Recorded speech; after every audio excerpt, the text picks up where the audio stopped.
Hello everyone, my name is Linda and today I'm going to tell you the story of Henry Sugar, a man who accomplished the impossible, to see without his eyes. Henry Sugar was a 41-year-old man who had inherited a rather large amount of money from his father, and yet he still has this terrible urge to keep making himself more and more wealthy still.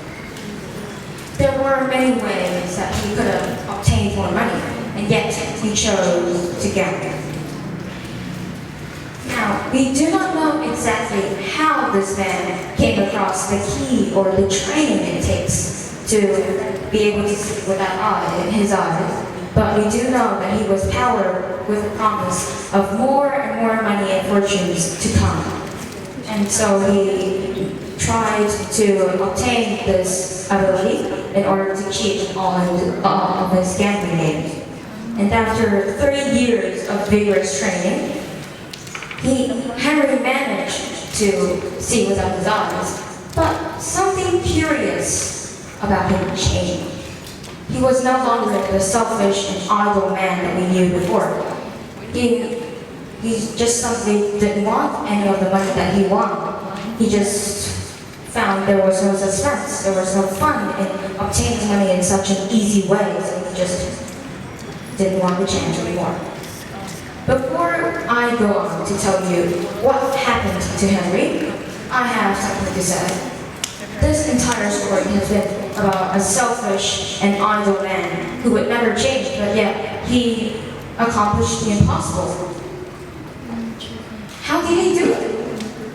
Well, in those 3 years of training, he had determination, devotion, and passion devoted into what he was doing. And that was the only way that he could accomplish something so impossible. And this goes to show that everything is impossible to some extent. And only determination, devotion, and passion can help you succeed in changing something impossible to possible. And as for Henry, he used all of the money from his wages into funding a chain of orphanages and helped a lot of people on his way. So, in conclusion, I do not believe that nothing is impossible. I believe that some things are impossible and that you need determination, devotion, and passion before you can turn it around and make it your chance. Thank you.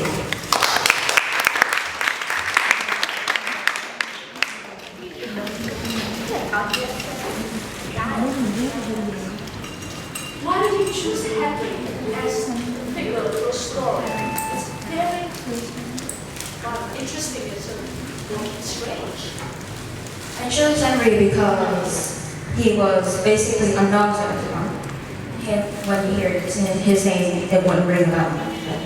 And he was special because he was very selfish, very idle, because the amount of money was so large and didn't have to do any work, and just stay.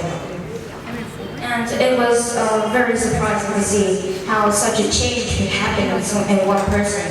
Like, it depends on what you're motivated, and it changes you in the process. Not only do you accomplish something that is impossible, you change when you engage in something and try your best to make it happen.